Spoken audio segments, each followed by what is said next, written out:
Okay, so we have Siman Shin Chaf Hey 325. Nachri Shasam Malach Bad Yisrael Vaychav Beis Seifim.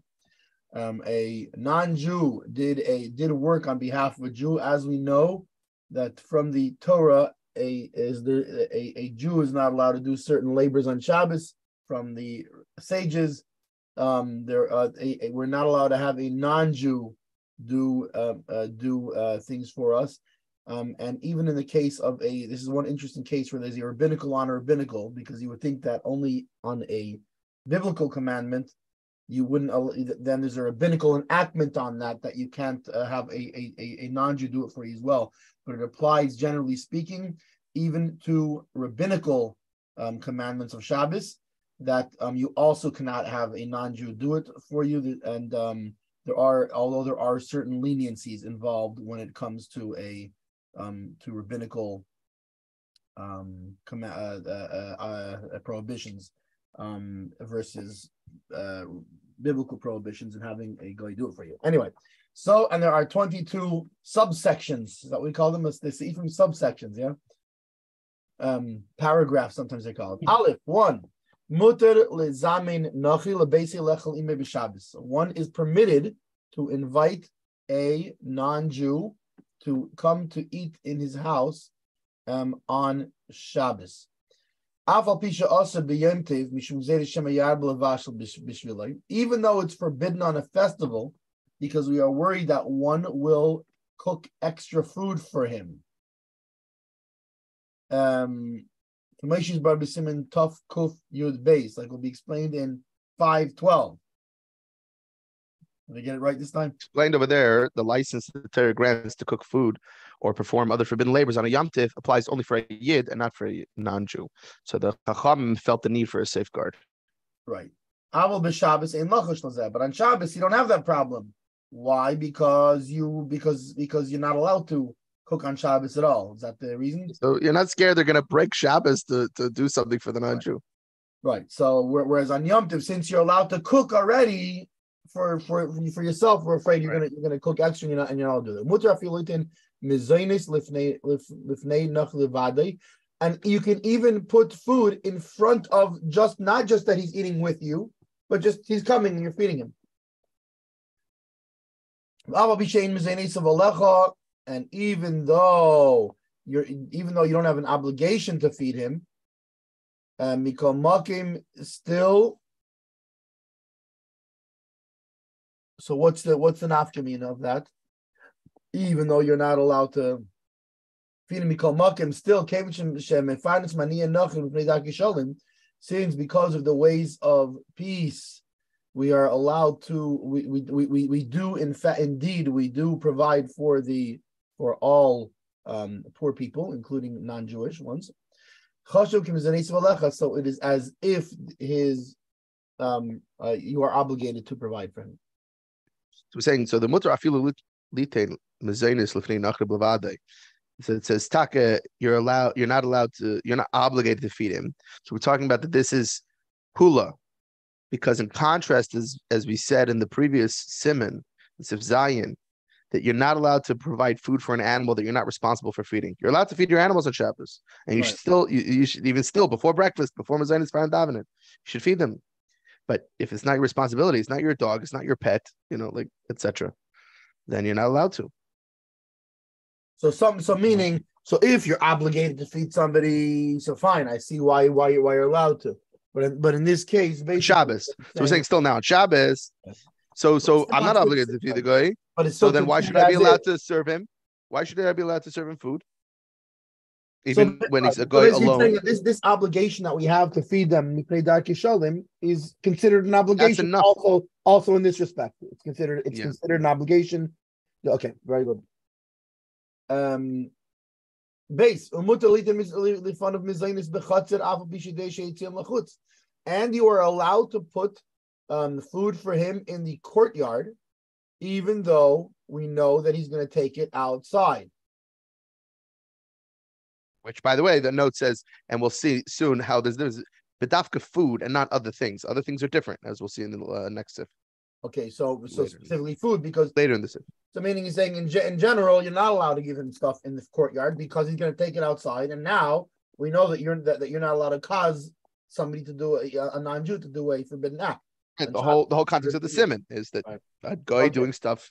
So you're allowed to, and why? So hold on. So first of all, it will take it out of the courtyard of the public domain of Carmelis. Says Taka, the guy will be performing the forbidden labor of transferring an article from one domain to another. Nevertheless, that's not the Jew's concern, since the non-Jew is acting for his own self-interest and is permitted to transfer an article from one domain to another on Shabbos. He's allowed to take things from Rishos to Rishos, and it's for himself. We'll see in Tafnam Dalid, Sif 9, on the Kuchas Acharin, to that section, which also says this ruling and focuses on the halachic issues involved. Okay, and that's interesting, and that's why he adds, I guess, and that's all provided that he's allowed to eat it there. Because if he's not allowed to eat it there, then forcing him to do it. Even though he's taking it out for his interest, but it's not really for his own interest. He's taking it out because you're making him take it out. If he's allowed to eat it there, and then he decides to take it out, fine. That has nothing to do with you. As far as you're concerned, he could have stayed there and eaten it. Very good. Still, you should not put it mamish in his hands. Why? So he should not take the picking it up. How would you say akira? The means like the picking it up. And when it comes to carrying on Shabbos, there's two things: there's the picking it up, and then the putting it down. So, like for example, there's different laws. What if two people do it? What if one person picks it up and another puts it down? Because in order to really properly do the full labor, biblically speaking, you have to pick it up, go to the other domain, and put it down. So in this case, but at the same time, rabbinically speaking, you're not allowed to do even a part of a malacha.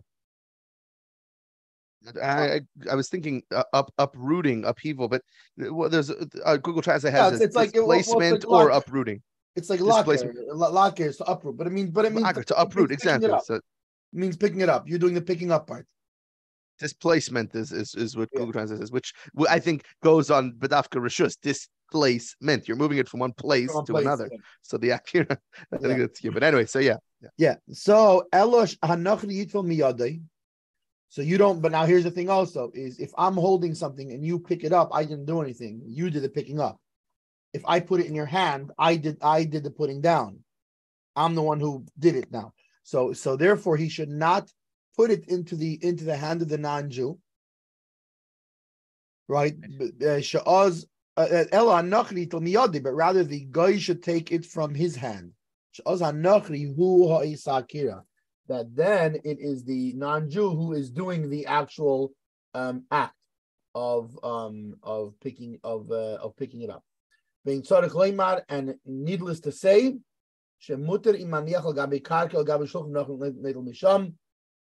that you're allowed to do it if you put it on the floor or on a table or something like this. You put it down completely rather than you're putting not only that you're not putting it in his hand, but instead of him taking it from your hand, better to put it down on something and then he's picking it up, and that way there's no question that you weren't involved in the I don't know that there's a question that if he's taking it from your hand, I don't think there's a risk in that. It's just but closer by the fact that he says ve'in tzarich leimar, I'm putting in my own 2 cents. Right. Ask your local Rav, putting in my own 2 cents that the best way to do it, therefore, would be that way, being that it's needless to say that's for sure, without issue. In other words, just so you don't accidentally put it into his hand. By the fact that he's bringing it up, it would imply that he's trying to tell you best do it. This is the best way to do it, because then there's no possibility of erring. Well, 2 things. First of all, I would say, even just so that you don't accidentally put it into his hand, even if he's taking it off, I'm holding the plate, but then, he starts fumbling with his bag, and then then it might be, so that way. But from the other side, I would say the Alter, it could be, the Alter was adding this because I had this thought occur to me, to negate a false havamina being that I might think, no, he has to bedafka take it from my hand, because maybe me putting it on the ground for him to take is still like me. Even though it's in my rishus, but I'm putting it down for him to take. That's still me doing the akira. So better he bedafka take it from my possession, That way, it's totally him taking it. But either way, the point is, the Alter Rebbe says no. Yeah, totally. Yeah. You can put it on the ground or the table if you have one available or whatever. And just on that note, a quick whatchamacallit. It actually wasn't on Shabbos, but I think it's very apropos. Still, there was somebody who in Berkeley knocked on the Shulchan's door and asked for food. It was Erev Shabbos. She was cooking up a storm, so she went, made a whole plate with chicken and rice and green beans and whatever, the whole bit. Brings him out the plate, and the guy says, "Oh, I'm sorry, I'm vegan." So you can imagine though, someone coming to your door on Shabbos, you're in the middle of a meal. Okay, I'll make you a quick plate. Always make sure to ask him first. Any dietary restriction. Be like, "Oh, I'm sorry, was this split chicken? I'm sorry, I only split chicken. Was this Bet Yosef? I only Bet Yosef." You got to make sure that. But yeah, anyway, so Aval in her shoes. So that, remember, as we said above, all of this is talking. It specifically has to be that he's all that he's allowed to eat it there, right? So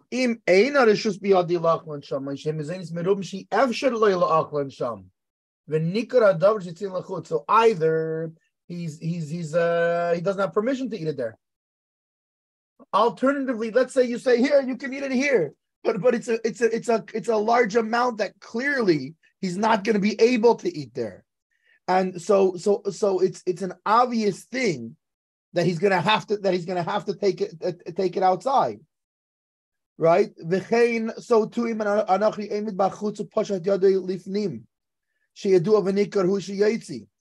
similarly, if let's say the non-Jew is standing outside and he's putting his hands in to take the food. Right, even if he'll take it from you, or you'll put it on a table and he'll and he'll pick it up, right? Even so, it's clear, it's obvious that he's going to take them out. Also, litin lefanov, then you can't even place it down in front of him, whether he takes it from your hand or you put it down on a table. None of that, because why? It's obvious, it's clear that he's going to take it out. Because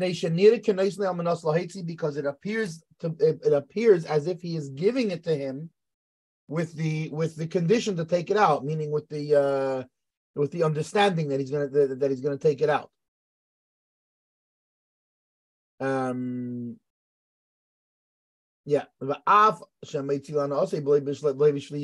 Even though he's doing it for his own benefit and not for the Jews' benefit, because He's not doing it because you said, "Hey, I have this extra food. I need to get rid of from my house. Can you take it?" No, you're giving it for his own benefit. He wants to eat. He's not doing it for you. He's doing it for him, right? Which as we know, in general, the general rule is, like, for example, if like we know the case in the hotel, where if most of the guests are not Jewish, and a non-Jewish person who works there puts the lights on or whatever it is, some other kind of thing like this, right. So it's assumed he's doing it for everybody else, right? And then it's not a problem. The problem is what? The problem generally is if he's doing something for a Jew,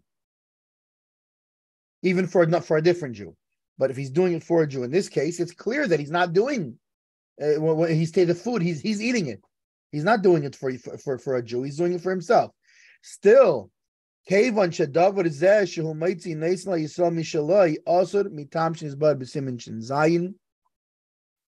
still, since that he is giving it to him from his own, this is his own property he's giving him. If we, like the case in the hotel, the difference is it's the hotel's property. He's doing it with his own things. He's not doing it with your stuff. And as we saw before in 307, it makes a difference if he's doing it with your stuff or he's doing it with his stuff. And in this case, since it's with your stuff, you're giving him your property, it creates a problem, even though it's for his own benefit. And he notes. Yeah, so there's a note on that, just the end of the Shinzayin. So in that source, the Alter Rebbe says, since the Yid instructs the non-Jew to perform a forbidden labor with his own property, the non-Jew appears as the Jew's shliach. That whole concept. Even if the non-Jew's intent in performing the activity is for his own benefit, but still he's doing it as a shliach of the yid. So see other examples of the application of this principle in Shin Hey and Taf Nun and Choshen Mishpat, V'chasima, subsection 29. In those sources, the Alter Rebbe explains the issue involved is giving instructions to a non-Jew to perform a forbidden labor on Shabbos. In the next sieve, we'll see, however, the Alter Rebbe explains the issue is Maris Ayin, the impression. It's not so much the shliach, it's actually a Maris Ayin issue. Because Taka, the guy is doing it for himself, but there's a big Maris Ayin issue. Now, what's interesting is based on the reasoning we just said, it's not an example in the Alter Rebbe, just based on the different, you have A, the Yid doesn't have permission to eat the courtyard, or B, because it's a large amount. You can't eat it all. Or C, he's standing outside the Rosh Hashanah and extending his hands. But basically, something that will imply, we said why, especially B, I'd like to focus for a second, the large amount of food. So it's impossible for him to eat it there. And like you brought it up, so it means he'll be forced, he's obviously going to take it out. Right. So one such example might be, I was just thinking, maybe one could argue that if you give it to him on not a normal plate, that could be problematic. If you give it to him on... If I give it to him in a to-go container that's closed, meaning there could be a nafkamina, I could put it in a to-go container, but the nafkamina being, if I give it to him closed versus I give it to him open. Because if I give it to him closed, I'm clearly sending the message that right. he should get out of here. Right. If I give it to him open with the top there, then I'm saying to him, you could feel free to eat it here, even without words. I'm saying, feel free to eat it right away.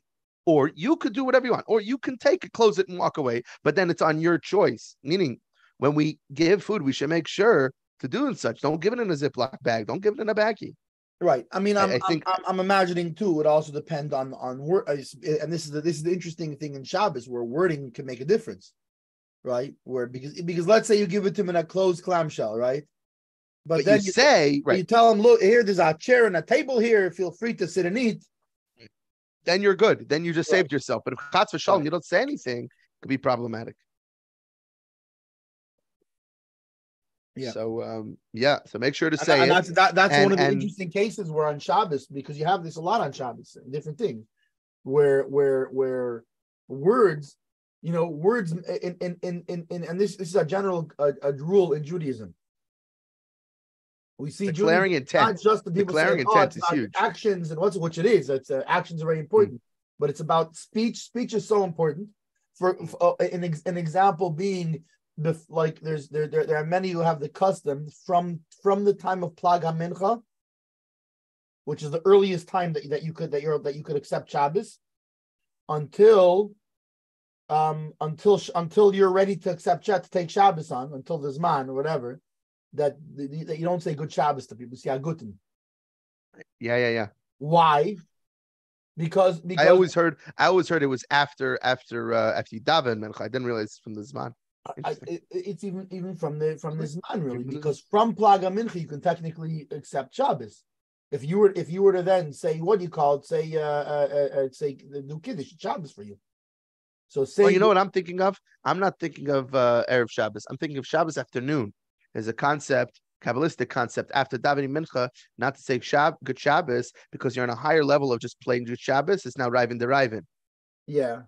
So there are those that don't say good Shabbos after davening mincha on Shabbos. I did hear that thing of, I did hear that thing of not saying not saying good Shabbos. Where did I hear it from? I don't remember. It was a woman who told me this too. Nice. But anyway, but what you're talking about, being more educated than men is coming to fruition. Yeah, but she said I heard a thing, but I don't think she gave me the reasoning. But anyways, it's interesting because that's I remember seeing it inside. But you're talking about Erev Shabbos. You're talking about Erev Shabbos before Shabbos comes in. I think it was Rabbi Oberlander who was teaching us that part. But this thing, there's people say Guten. And not why? Because saying good Shabbos, you have to specifically have in mind that you're not accepting Shabbos, that you're not being Mekadesh Shabbos. Why? Because what's Zechira? Even though Zechira, Zachir Tima Shabbos is like to mention, right, Shabbos, and that's called accepting Shabbos. So fine, we do have the official what do they call it? When they call it what's the English word for nusach?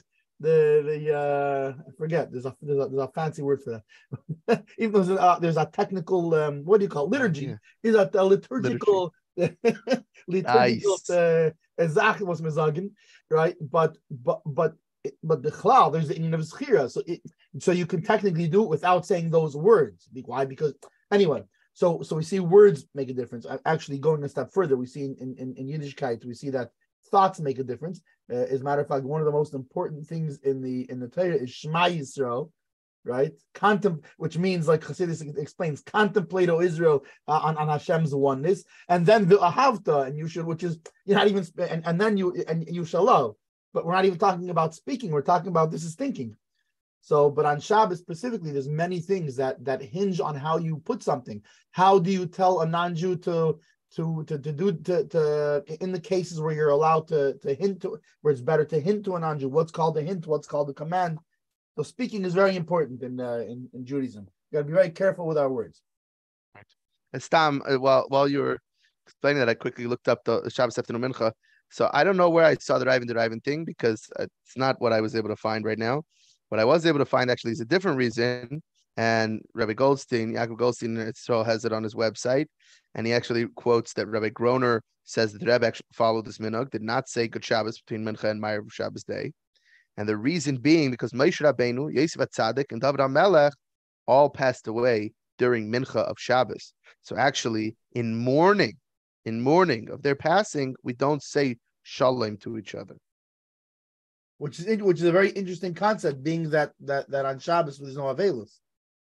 Yeah, but yet right? still there. It's very fascinating. And not only that, to the point that we know that on that Yud Shvat, which was on Shabbos, that the Friedeker, the previous rabbi, passed away. Yeah. Right, and obviously this was something with the closest of the Rebbetim was completely distraught until after Shabbos. Not even between Mincha and Ma'ariv, he didn't show any sign whatsoever of mourning, even of emotionally, yeah. So right. It's very, but okay, fascinating. But anyway, ask your Rav what your minhag is. But either way, different things. There's definitely a concept there. But yeah, our wording matters, and so declaring your intent when it comes to Shabbos can make the difference between whether I just did something mutter or usher. Did I just make this guy my shliach? And actually, what you're thinking can also, because, for example, if let's say you didn't say your intent, there are cases where like, for example, with muktzah, with things you're not allowed to touch on Shabbos because they have no use. If you intended for them to, that's not even a verbal thing that you said it, although sometimes it's better to say it, whatever. But if you just thought, I'm going to use this for that. Right. Am I picking up the shofar because I want to hold it on Shabbos and I want it, because I want, or is it in my way and I'm moving it out of my way? Right. And you're not saying, you're saying, okay, I'm picking up the shofar and moving it out of my way because it's in my way. Just that's what your intention is. And that makes a difference. Right. The other week we had the problem because the shofar was I had a couple of shofars in a vase, actually sticking out of a vase, and it was on a windowsill above where the Shabbos lichter were. And we're sitting Shabbos Friday night, and we're like, what is that smell of burning? What's going on? It's something, we had just turned the ovens off. It was right after candle lighting. Like, I don't know, maybe something in the oven still, but it's off. I don't know. And then we see it. The shofar is melting. Like it's burning, like nails, and it smelled like burning hair, burning nails. Yeah. And Pasha, there's a scorch mark now on my shofar. Yeah, on the edge of my shofar. But yeah, we went right away. I picked it up and moved it. Okay, so not because right, exactly. But it was very clear that my kavanah is I wanted to get away from the fire, not because I decided, what, the shofars will look better on the bookshelf as opposed to the. But if it wasn't the fire, let's say, my kavanah matters. If it's because I decide, what, I think the shofars will look better over here, I'm not allowed to do that. That's muktzah. Right. If my kavanah is, no, it's in the way of, let's say the fire or the windowsill, I don't want the shadow. It's in my way of something. That's a total different kavanah. Doesn't even have to be said. I need that space, or I need there to be nothing in that space. Yeah, whatever it is. So yeah, totally makes a difference, even kavanah. All right, Gimel. Okay, Gimel. Even if, now before we were talking about the non-Jew standing outside with his hands inside, but I feel even he's standing inside. You can only put food in front of him. This is all that they allowed you to do. It would make sense that he's going to eat them in the courtyard. Food he could eat in your courtyard. Right. But another object, he's not going to eat it now. So obviously he's going to take it out because he's not. What's going to do? I don't know. You're going to give him a piece of luggage. What is he going to do? Eat it in the courtyard? Eat it in your house. Eat it. You can say eat it. Use it. You give him, can I borrow a comb? He's going to go comb himself right there in your courtyard. No, he's going to take it home. Like right. Also, right. Well, it depends, because if it's your comb and he's borrowing it from you, like, hey, can I comb my hair? Because the key word to me here is shederech leitzion, something that but would be usual. Because, for example, that's a small minority of people who are going to comb right there. Most people are going to go take it to their bathroom, to their own mirror, do whatever. Like because if they're walking, love dafka. If it's a guy who lives down the block from me. And he comes and says, hey, not he's by my door. He's in my house. He's sitting in my house. And he notices here. He goes, hey, can I borrow your comb a second? I can give him a comb to borrow. Okay, but then he's using it in your house. That's right. Why? Because I'm talking about a situation where it's at your door. No, so that's what I'm saying. Is context matters. Yeah. Shederech leitzion means it's and the same object could be, sometimes it's the way to take it out and sometimes not. Is the situation such that it would be normal for him to take it out? Or is the situation such that it's not going to be normal for him to take this item out? Because he is giving it because it looks like, and here's where what you said before in the note, right? Is that it's not so much that it's a shlichus, but it looks like a shlichus. It looks like he's giving it to him in order to take out. When do we say this? When the article belongs to a Jew, right? Like we said before, it makes a difference whose item it is, because if it's your item, then it looks like you're making him a shliach, you're making him a messenger to do something with your item. However,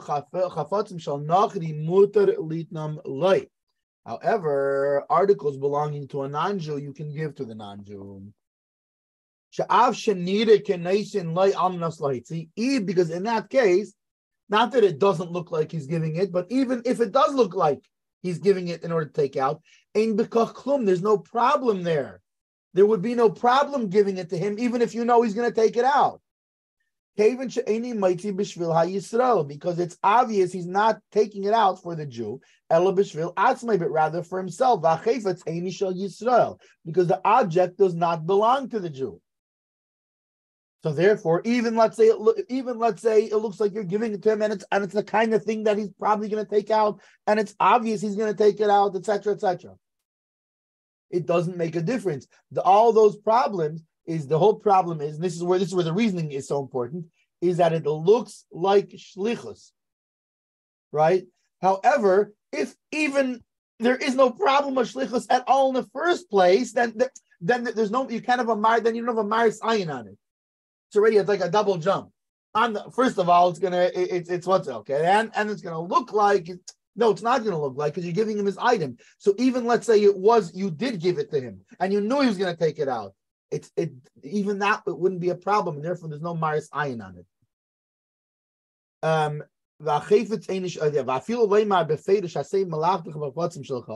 And even if you say, right, befeidush specifically, right, clearly,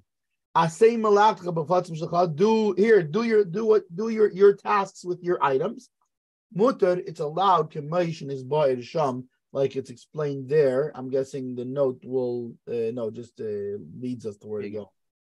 It just says where it's going. 307. But in either case, it's not. It's here. You go do your work with your items, which that's completely allowed for him to go do his work with his items, and he's not doing it for you, and there's no problem there. However, that's in all these other cases, if you put it down or he's inside or whatever it is. However, in the case where he's standing outside and putting his hand inside, then it's a problem. Then you can't put even his things, because you still do have a problem. Because remember, what's the whole problem? Why is there no problem? Because since you're giving him his item, it doesn't appear as if you're sending him on a shlichus. However, what if it doesn't? What if it appears that you're giving him your item, even though it's his item? What if it appears like you're giving him your item? Now you have a problem again. So also, if he's standing outside with his hands inside, then also you can't even give him his things that the person who sees that the Jew is giving it to him in that fashion, he will assume that it's the Jew's object that he's giving it to him.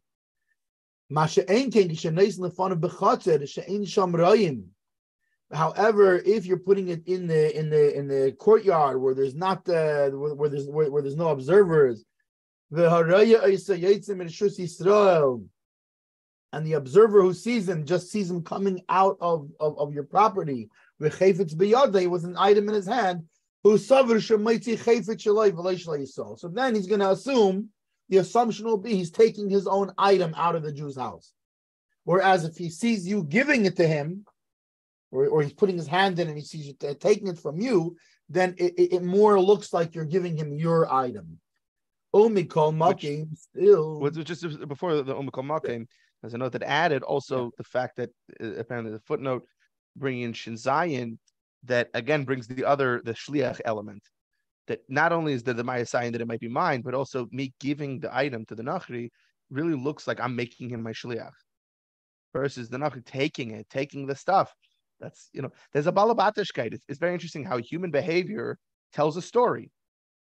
Body language tells a story, and that's what halach is saying. There's an afkamina to the body language. You giving it, first of all, there's more sign that it's because it looks more like it's your stuff you're giving to him versus he's taking his own stuff or whatever. And secondly, it looks like you're making him my shliach. You're like, here, take this and go do. Right. That's a problem. Versus in the first paragraph, where even if you say go ahead and go do your stuff, you can even say that when it's very clear that the stuff doesn't belong to me. Right. Even though I'm verbally saying, I say, there's right. It's a very I'm saying, Shelcha, your stuff. Yeah. The Alter Rebbe uses a very specific language there. Right. Take your stuff and do your work. It doesn't say you can say take this. Right. Take the shovel and go dig a hole. Take your shovel and go dig a hole. Okay, because it's your shovel. Okay. So it's not making my stuff. It's not my stuff. It's his stuff. Fine. So now, Kamakim emes hu shehu chevet shel Yisrael. Also, however, so you're saying, wait a second. So if that's the case, if the whole thing of what it looks like is if you're giving him in the chutzner, it looks like it's his, and if he's taking it, it looks like he's mine, then who cares if it's really the Jew's item, since there's really no problem here. And the whole problem, even when it's a Jew's item, is maris ayin. It's what it looks like. So if that's the case, who cares whose item it is? Let's say the same thing also by a Jew's item.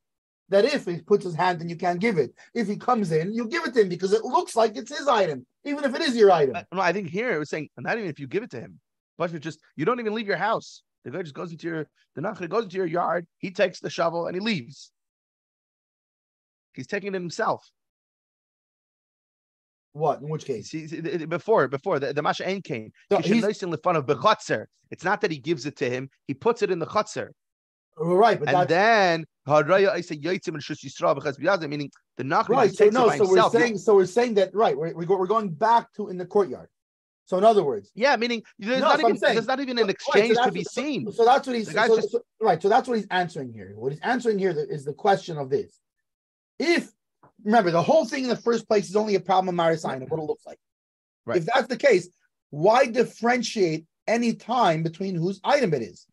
If he puts his hand in, it looks like it's your item, whether it's your item or his item, right? We've established that. Right. So why don't we say the other way around also?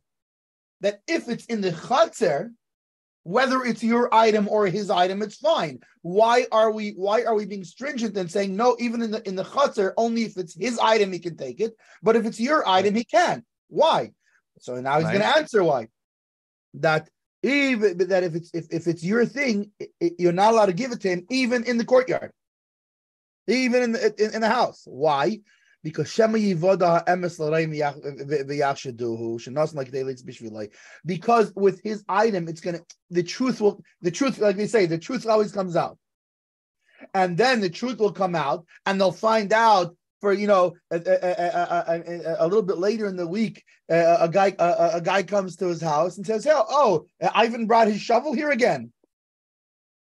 And he's like, no, it's my shovel. Time out. Aha. So he gave him his item, made him a shliach. Meaning they're going to think, oh, you left your shovel out for him on purpose because you had a job for him to do for you. But meaning when the truth comes because again, out, it's not an issue for him to borrow a shovel from you. The issue is if he's going to do it for you. Look like he's doing your work. Okay. So just because he came to your yard, the only reason it's okay is because in truth it's his shovel. Okay, but the difference being, if it's really your shovel, you're going to find out that it's really your shovel, and then retroactively you're going to say, wait a second, last week on Shabbos, I saw Ivan go out of his house with his shovel, and he sent him to do work. Whereas if it's Ivan's shovel, that truth won't come out because it's not the truth, because in truth it's Ivan's shovel. Meaning, so then there's no concern that you're thinking, oh, that Ivan took his own shovel and did a job for Reuven. But if he's taking Reuven's shovel, there's still the concern, even if the truth is that Ivan took Reuven's shovel to do stuff for Ivan. Himself. But we're worried people will think then there's still a case of Maris Ayin that maybe they'll think that no, he did the job, he took it to do a job for Reuven. Now, fascinatingly, so this note then brings up, you see the Kunshas Achren to Reish Nun Beis, which rules leniently when a Nachri performs a forbidden labor with his own property in the Jews' Rishus. Right. So meaning if Ivan takes Ivan's shovel and digs a hole in Reuven's property, that's allowed. In contrast to this, where Ivan's taking Reuven's shovel, but he's going to his own property. Right. We're worried that there's Maris Ayin that they'll think he's doing it for Reuven. Right. But if Ivan's doing with his own stuff, the Maris Ayin hinges on the fact of at the end the truth will be known. Well, whose object this was. Yeah, but not that we're worried. Not that the truth will be known who he did the stuff for. No, because we're just saying that the truth will come out who owns the property. It's almost like a funny thing because that we're saying people are going to make the assumption on. They're not even going to ask. Right. We're still worried that people are going to come to a false conclusion. Right. But so what's going to happen in this case? In this case, they see Ivan walking out with a shovel on Shabbos from your house, and they say, Mistama, it's Ivan's shovel. Right. Mistama, Ivan went and got his own shovel. But then they're going to say, wait a second. But on Shabbos, then they're going to see later, they'll come to his house and they'll say, Ivan's shovel is in your house. And they'll say, no, it's my shovel. But then they're not going to clarify the rest of it with him. And they'll go, okay. Right. Yeah, so that's the case. Yeah. He's doing work for Reuven. I just find it so fascinating. And I don't really get why the Kunshas Achren, he's Mako for him doing it in his own property. I mean, that seems like it's so much worse. If a guy's digging a hole in my property on Shabbos, it's so much more, or mowing my lawn on Shabbos, wouldn't it be even more Marasayan that he's my shliach?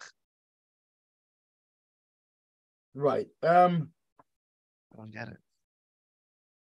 I guess it comes down to a question of what sort of things will in other words, there's the perception that the people are getting right now. And that's the perception that they're going to have. Finished. Done, right? And then there's certain things that their perception can change later. That something that they see can make them come to a different conclusion. In other words, there's some things that we say the truth will come out on, and there's something that we say that no, the perception will remain. Well, people aren't going to get to the bottom of. Like, right. People are going to be fine resting on their assumption. What's happening right now, the actual actions that's being done, we're assuming that the perception will remain, which in a way can make sense. I'll tell you why. Because the action that's happening now happens when? Now, right? And therefore, maybe we assume that the perception is what it is now. The object, on the other hand, remains. Meaning, even if both people, God forbid, if both the Jew and the guy passed away later, after 120, Right. Then the object is the shovel is still around. 300 years, by the way, his grandson still has that shovel. So on the object like the shovel, we perhaps worry about what future perception is going to be. Whereas on the action happened and it was done. The action doesn't carry on in the future, even if you say the whole remains, whatever. But the actual action is only now, and maybe therefore we base the perception on now. Whereas on the other hand, the shovel, which is an object that's going to remain, we look at it differently, and we say that being that the perception can change, the truth can come out on it, so to say. So therefore, maybe that's part of the logic behind differentiating in that way. It's the different the naf community. Yeah. Yeah, I'll take it.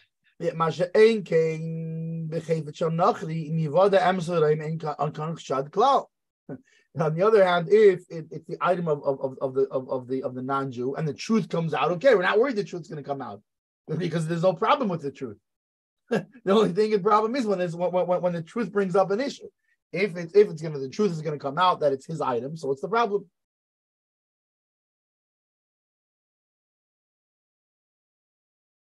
Okay, Dalid. 4.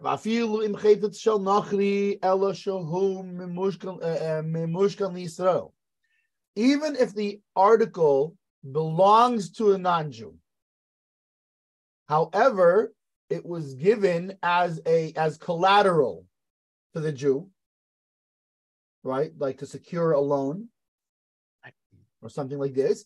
Dinai kechefet shel Yisrael. Then its law is as if it belongs to the Jew. Why? Because collateral is in his possession. So it's a whole note on this. Not huge, but I'll do it quickly. But for a person holding an article, a security has a claim of ownership over it, like Mental just said, and it comes from Gemara Kedushin above Metzia. The Hillel David questions the Alter Rebbe's ruling, stating there's a legal difference between a Jew's claim of ownership over security entrusted to him by a Nachri and security entrusted to him by a fellow Jew. The fact that the security remains the property of the Nachri is reflected in the fact that the Nachri does not have to perform a kinyan, an act of acquisition, to reassert his ownership over the article if and when the Jew returns it to him. But if you see, apparently in the Chikre Halachos, that provides several plausible resolutions for this question. But it's a good question. But they're not. So meaning is his basic question is, being that the guy doesn't have to make a kinyan, right? The non-Jew does not have to make an actual acquisition or whatever. Means it never leaves his rishus, so the Jew does not have a claim to ownership. Or even let's go a step further. Let's say in a sense it leaves his rishus or whatever, right? A little bit. But being that the problem here is maris ayin, it's what it looks like, what it appears like. Right. Anybody seeing him walk out with it, like it says, will probably assume that he reclaimed his collateral. Not only that, even if they see it by the Jew again later. So maybe he took out another loan, and now it's collateral for a new loan, whatever it is. But so that's I think that's the question basically, is like, what's the right? But clearly the Alter Rebbe holds that no, even though technically you're right, there's no kinyan that has to be done. It doesn't really leave the Nachri's rishus. But the fact is, it's enough in the Yid's rishus when it's something that's a pikadain. When it's collateral, it's enough in the Yid's rishus that there's a problem, that it has to be treated as if it's a Yid's item. Yeah. Because like you brought up, maybe from the Maris Iron perspective, people will just assume, oh, he took ownership over it. The guy didn't pay back the loan. It's the Yid's now. It's a pikadain. It's his. They're not gonna assume that it's if the Yid is handling it, they're not gonna assume that it's someone else's stuff. They're gonna assume it's the Yid's. Right. When it comes to and here's what's interesting. He goes a step further. Right. Right. Even if the non-Jew already redeemed the item, he paid back the loan already. Right, came mashma b'simonation base gabi mechira, which is this is how it would seem from 252 when it talks about selling and right. Even before Shabbos, he already paid back the loan. It's his thing before Shabbos. So over there, the Reish Beis says it's forbidden for the non-Jew to take the merchandise on Shabbos, even in a city surrounded by an Eruv. Rationale is that observers may suspect the sale was concluded on Shabbos. So meaning if that's right, and here we say like vafilu im yichid makam manachim ba'idiyim techashusil nichshav mashkante ad lamachir shevet misham. Even if the non-Jew, if he set a place in here, here's the sale. What's it called? Here, I'm leaving it here for you. Stay here behind my garage. You come in, it'll be right in the corner. Go in the garage in the left corner. You'll see it sitting right there. Right. So then it's still a problem. Also, he's not allowed to put it for him to take on Shabbos. Mishum Maris Ayin. So I guess so. That's by the case. The way, so that's the case. The by note selling. brings up it's like if I sold it to you, or not to you, if I sold it to a non-Jew, and then I said, okay, and he pay you. Okay, yeah, I see you PayPal'd me. Perfect. And listen, you'll come tomorrow on Saturday. You'll see it'll be. I'm leaving. I know you're not going to be in town till Saturday morning, but I'm leaving it for you now in the garage over here. You come from the side door, take it. Okay, so the Alter Rebbe is saying that is similarly the same thing. The non-Jew loan. What's it called? He comes here. Here's your money. But listen, if you don't mind, I can't take the thing right now. I'm driving my sister's car. I'm going to come back with my pickup truck to take it. No, you can't, even though he already redeemed it, because since the problem is what it looks like, people are not going to know these details. All they're going to know is came and took this and took this this item that they know that was that you had as a collateral. So what's interesting is that there's a note that brings up what's this nafkamina of setting that he puts it in a specific place and that the guy will then take it from there, because since the Yid designated the space for the Nachri, it's as if he gave him that place temporarily. So thus the Nachri will be taking the object from his own domain and not the Jew's domain. So there's mamash a major nafkamina in what's happening here. But the Alter Rebbe is saying, even though there is this major nafkamina, which seemingly would watch him call the problem, but the problem is it's not about the Rishus, really. It comes back to the Alter Rebbe's Chachma. It's not about the Rishus. The Alter Rebbe's whole issue with this is Marasayan. Right. And so even though you're right, when it comes to Rishuyas, you just solved the Rishus problem by making it his own Rishus, so he's not taking it from your Rishus, but there's still a Marasayan issue with the Pikadain, and so that's problematic. Right, and this goes back to the same sort of string of logic like we had before, of there are certain things that we say will become clarified, and there's other things that we say, no, the normal way is that it won't become clarified. Meaning they're not going to ask you, by the way, what was the deal with the thing? And then you'll tell him, oh, I made him a rishus. No, we assume there's certain things that we say the truth is going to come out, and there's certain things that we say that people are going to go with their assumption of what happened. And so in this case, we say the truth is going to come. On the one hand, the truth is going to come out. They're going to know that it was, or it already came out that this is collateral that you're holding for the non-Jew. On the other hand, the fact that you set aside this thing, that won't come out, and basically, like you say, the people will know just enough to be dangerous, and just enough to be problematic. Just enough. A little information is dangerous, right? Yeah. Okay. However, if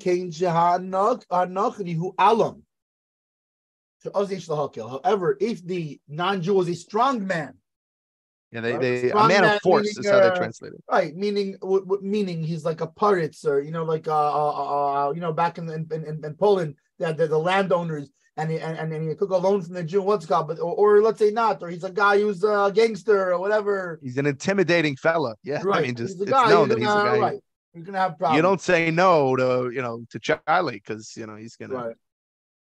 Right. Wait a second. This Jew, I paid you back your thing. Now you're not giving my thing back.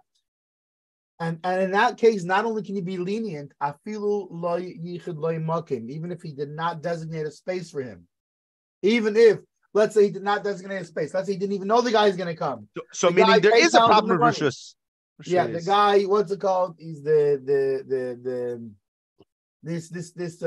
intimidating fellow sends you the PayPal for your loan back on Friday, and then on Shabbos he shows up at your house. Okay, I came to take my thing, and in that case you can even what's it called? Here, put it for him to take mamish right from your house, as if it was with all the rules before, like before, if it was his own item. And also when in a case where where we're worried about that it's going to be of the ways of peace. Meaning, similarly, the fact that we're makel here is also because of Darkei Shalom. Right. Kegain, for example, Nachri Shechola. For example, a non-Jew that was ill. So meaning not just out of fear, but also he's going all the way back up then to the food thing. Yeah, to even your item, meaning he's saying that the whole Maris Ayin thing. In this case, you can be Mekilon. Like for example, if he's not a non-Jew's not feeling well, and he needs which by the way, which is interesting because the same would hold with true for the case of a Jew. If a Jew was meaning it comes to equate the case the case of another Jew. Let's say down the block there's a Jew who is ill, right? And he needs food. You are allowed to, in the first place, give a non-Jew the food to bring to him, and you're allowed to say, bring it to this directly, without even hinting. You're allowed to clearly say that's one of the cases where Amir Lenachri is allowed. Right. Is when you have a Tzair Gadol, somebody's sick. In a case of somebody sick is a specific case. And that's why in certain other cases we're going to get into the rationale in a second. Like if somebody who's not sick needs a coat, you're allowed to send the coat because when it's freezing cold outside, everybody's considered like sick. Because we're on it now, I'm just going to because we're on it because you brought it up. But basically, in a couple lines, we'll see this in a second. Because shlichus is through a nachri, it's just a shvus. So, as the note brings up, it's not a scriptural forbidden labor, it's a rabbinic decree, either because it resembles the forbidden labors or it could lead one to commit a forbidden labor, but that makes it a whole lot more flexible. Right. Just like, Marisayin is also whatever, not to cast it away, but to say, so it makes it more flexible when something like this, Darkei Shalom, or if the Yid's sick. Which is very interesting because generally speaking, this thing of telling a non-Jew to do something is very stringent to the point where you have a shvus de shvus, you have a rabbinical on a rabbinical, meaning you're not allowed to send a non-Jew to do a rabbinical prohibition even. Besides there are certain leniencies that apply to that. However, when it comes like for example, for the need of a congregation,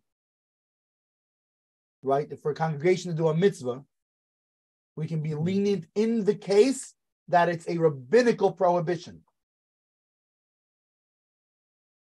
Right, we just had that on the community Rav test with the whole fuse situation. The fuse in the shul blows. Can you have this one do it? Can you have that one do it? And it depends on the electrical system, because some electrical systems there are elements that are rabbinical and there are elements that are biblical. So depending, but in the case even of a biblical prohibition for a sick person, we're allowed to in the first place. Even not on a rabbinical, even on a biblical, one of the cases which we can't be so lenient in other cases. For example, for the need of a mitzvah. Yeah, but hold on. No, but just to clarify, guys, and listeners, they don't get confused. It's not because you're not doing it. It's not saying that if someone's sick, you can go do the. No, we're talking about Amir Lenachri. You can have the Nachri do it because that is. But generally, you can't. Generally, you can't have a non-Jew do even a rabbinical prohibition, and there are certain leniencies that apply to having a non-Jew do a rabbinical prohibition, but that you can't have him do a biblical prohibition. In the case of a sick person, it's the point where you can have a non-Jew do even you can have him light a fireplace. Again, this is not something you can do. There's something you can have a non-Jew light a fireplace for somebody who's sick. Now, obviously, when we're talking about sick, we're not talking about somebody's at risk of dying, or somebody's at risk of of dying, you yourself, you go do what you have to do. That's we're so that's not the case we're talking about. If we're talking about somebody, for example, you have somebody who's sick, and their heat goes off, and they have a fireplace, and we're talking about his life is in danger, right? So if you can look outside and find a non-Jew to do it, but so you tell him to do it.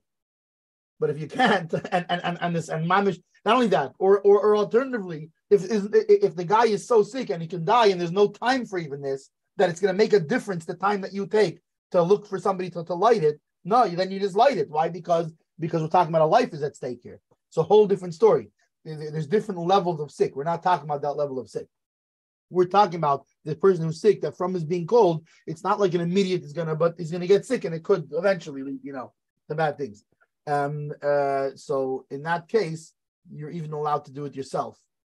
If it's mamish, a life-threatening thing. But if someone's sick, not like immediately life-threatening, you can have a non-Jew do it. There are, even if it's biblical, and there are other cases where you're allowed to only have. We won't get into every case, but there's other cases where you're allowed to have them do only rabbinical things. But in general, you're not allowed to have a non-Jew do not rabbinical prohibitions and obviously not biblical prohibitions. So, also Daki Sholem, right? So, for example, so here we're saying in the case where a non-Jew is sick, just like we said before, by the poor, that just like we consider all poor just like the Jewish poor, and therefore it's considered as if you have an obligation. The same thing, just like if a Jew is sick and you can send him through with a non-Jew, you can send him stuff. So too, if another non-Jew is sick, you can send him with another non-Jew. You can send him food.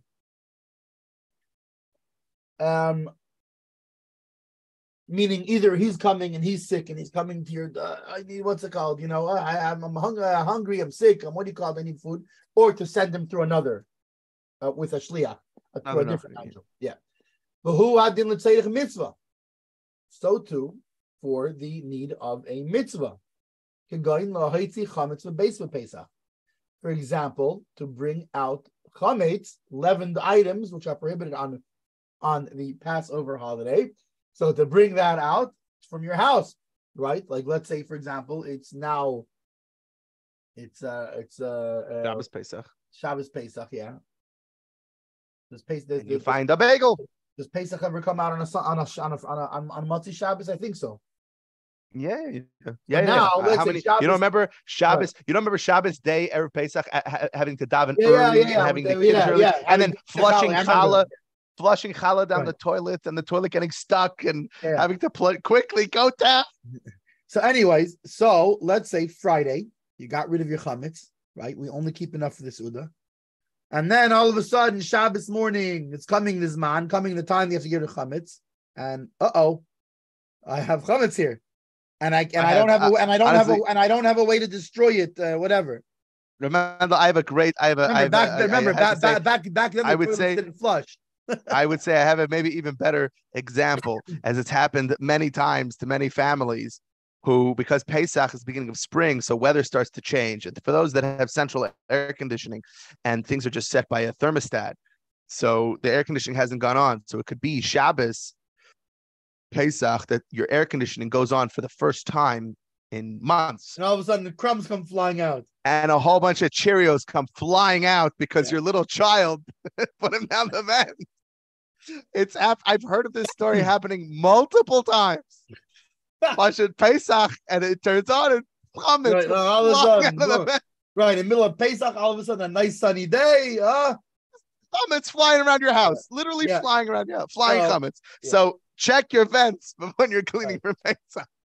Whether it's your car or but especially by the way, Shabbos, you know why this happens? Flying out. You know why this happens too is because in that time in middle before Pesach, very often the weather is such that you don't have not your heating on and not your cooling on. So your vents aren't they're totally sitting. Empty. Yeah. Exactly. All right. So for that too, for Tzayich Mitzvah, we don't worry about this whole Maris Ayin that we're talking about here. Right, as it says in Tov Mem Dal. like it says, in 444. Because the this whole thing of, in the first place, not just the Meir sign, the whole thing of a non-Jew doing a prohibited thing for you in the first place is a rabbinical prohibition. And nowadays, especially considering that some say that there is no true public domain, right? But rather only a Carmelis, which is not as It's a rabbinic. Yeah, which Carmelis is only is a rabbinical issue. It's not a proper public domain. Like it explains in 345 coming up. Yeah, so pause right here. Hold on a second. Because they had the whole note to get into this, which I think is important, especially because a lot of people hear this with regards to, can there be an Erev in certain places? Can't there be, like in New York and stuff? And it gets very, so I think this note is very apropos. There are two opinions quoted in this source that's cited in 345. According to the more lenient opinion, a place is not deemed a public domain unless 600,000 people pass through it. The Alter Rebbe concludes that the prevailing custom follows this opinion, although he adds that a God-fearing person should follow the more stringent view. The prevailing custom is used as the yardstick for the present ruling. There's great controversy amongst contemporary authorities as to whether an Eruv may be constructed around major metropolises today. Since their public thoroughfares are generally 16 cubits wide, an Eruv would be considered invalid according to the more stringent view defining a public domain. Meaning to certain streets, like a wide Eastern Parkway, you just can't do it. It's just too wide. Furthermore, there are many opinions regarding how to count that 600,000 people that must pass through an area before it could be classified as a public domain.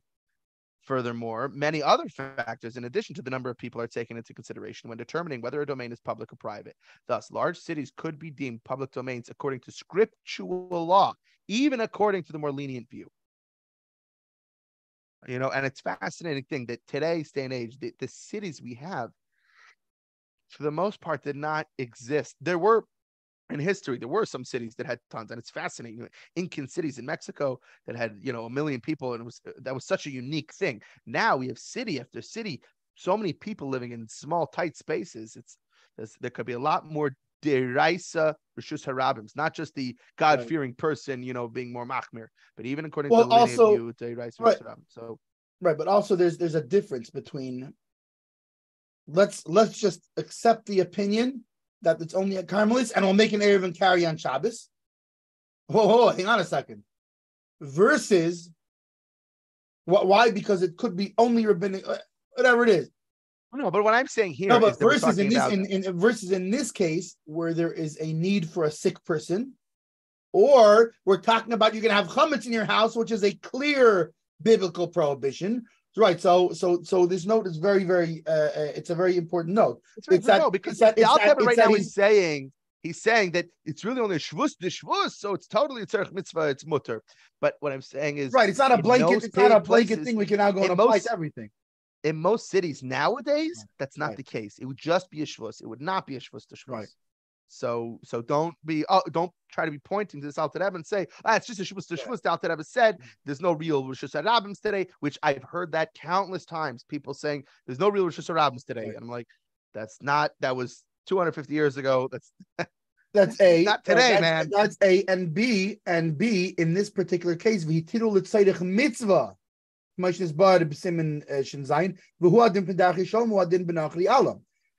In other words, all these cases, these aren't just blanket things that they allow. Right. These are very specific things that where they allowed leniencies in this rule right here, and they apply only to this rule right here. Is that in the case of what do we call him? The strong man, right? Intimidating, yeah. Right, and by the way, intimidating doesn't just mean a guy who's like, hey, yeah. There's rules in terms of what do we call intimidating or not. It means somebody that could do you harm, yeah. or that it would come out and it would be a huge scandal sort of thing. And remember, back then when we said it would be a scandal, a Darkei Shalom thing, it would be a scandal. We're not talking about here in the United States where the guy's going to give you a bad review on Google. We're talking about we're we're talking about the Ukrainian farmers would come with pitchforks. Hold on, Darkei Shalom is different than the Ula. Yeah. He's saying it's the same thing applies, but it's two different things, right? Well, no, Darkei Shalom before he mentioned. Well, there was two. He mentioned by Darkei Shalom that he mentioned specifically. He's not talking about Stam Zagreb. So that's part of Alam.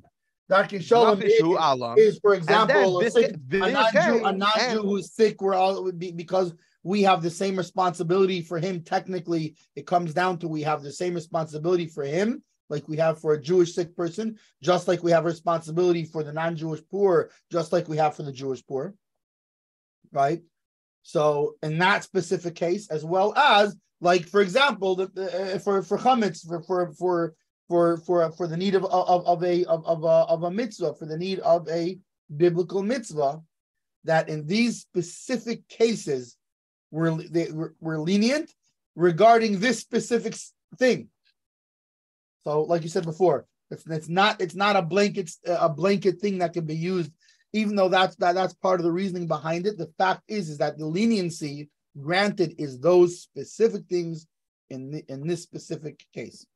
Context matters. Hashtag context matters. Mikol Makim still tzarich lizoirish leyitin anachli mamish kevin she'ev shebelizah. Still, even though, like he said before, in these specific cases, we're lenient to the point where even however, even in these cases, even in these cases, it's better. Still, you shouldn't put it in his hand. Like we said before, either he could take it from your hand and you not put it in his hand, or even better, if you can just put it down. And better, it's in the courtyard than him putting his hand in, etc., etc. If you can do it the better way, and even if it's his things, and even in these cases, you should try to be do the best you can to be careful in all of these things. Just by the way, it's 10 o'clock. I just wanted to check with you. Yeah, what's timing today for you?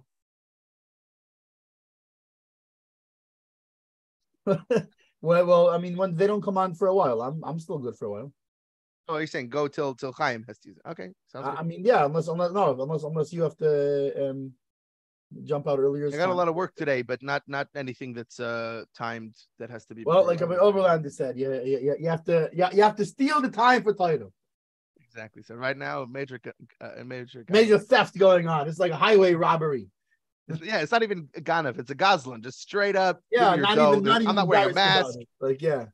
There's no masks. That's just and by the way, I really enjoyed his in other words, putting in context what he said is like, just stealing time from this and from that. And he said, when it comes when the same person who what's it called? But I can't write. In the meantime, a YouTube video, he'll watch for 5 minutes and he'll go on let me just jump on the face. And you see, even people at work, they do such stuff like that.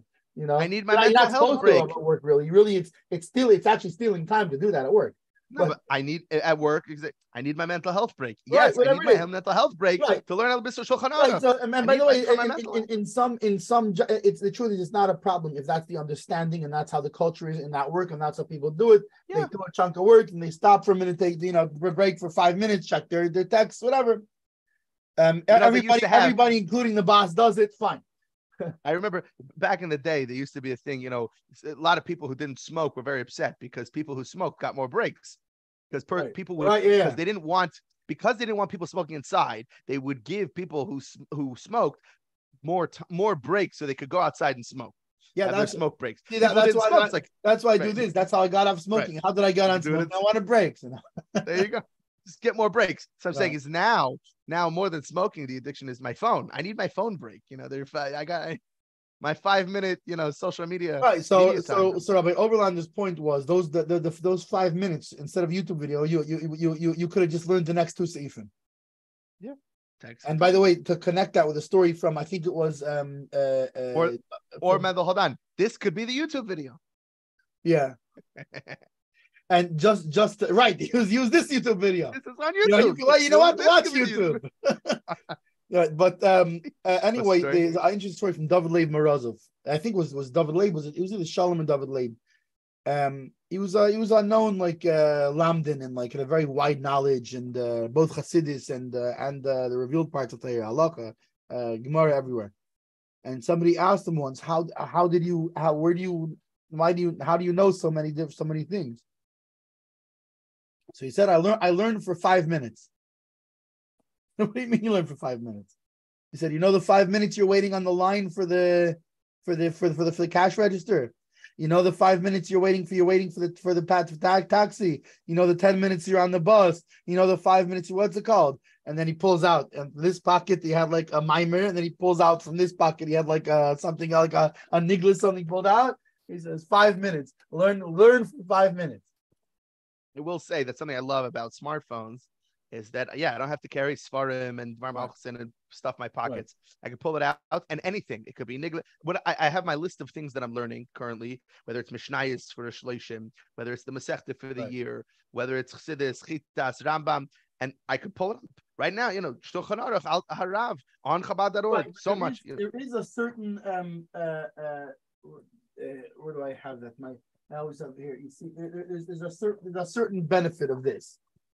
The physical, which by the way, this is something that I always carry this around with me. Nice. It's people learn around Gimel Tammuz. I actually learn all year, just a little bit. The thing of they say every Lubavitcher should have a mimer and a sicha up their sleeve. You literally have it up your. I have it up, yeah. Only it's my pocket, whatever. But I always carry nice. This is my office one, so this one stays over here, right? Nice. And I'll give you an example when I'm working, right? And the big boss says, hang on a second, I got to check something. Let's break for 5. Boom. And I have one in my kapata pocket also, and I have one in my car. But at 7, they go all year. I go just even when I have a few minutes, I'll do one ice. Okay, I'll tell you what's good about this. What's good about this versus even though the smartphone can get you so many sperm is that this is I have yet to get a WhatsApp notification on this. Nothing to distract. There you go. So that's I will say there's that. I am old school. I do. There's something I like a book. I like a printout. I like reading on paper. I'm old school. I just had last week when I was shooting the photographing about him in Roville. So Rabbi Rosenfeld asked me, he said, so what's the benefit, like the cameras you're using versus a phone? And I told him, like, you're talking right. If you buy today, top of the line, the latest iPhone 15, that might even better than the cameras I have. Not only that. For any practical if you're shooting for for a billboard or something, it's one thing. You want a very high definition for anything that. What I'm saying is the cameras that I have are not the latest and greatest. Compare that to the latest iPhone. You're right. Those phones are probably better than the cameras. Right, but I'm saying especially the Chnas Sefer Torah. Where's it going on? Mostly internet pictures. Right. Which how much definition do you need already for that?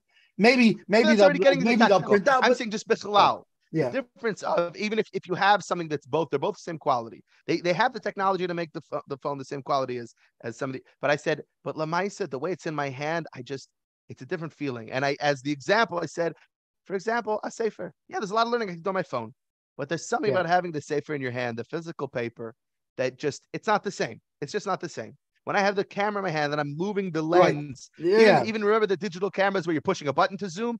When I'm moving the lens to zoom and focusing, it's just something different. Yeah.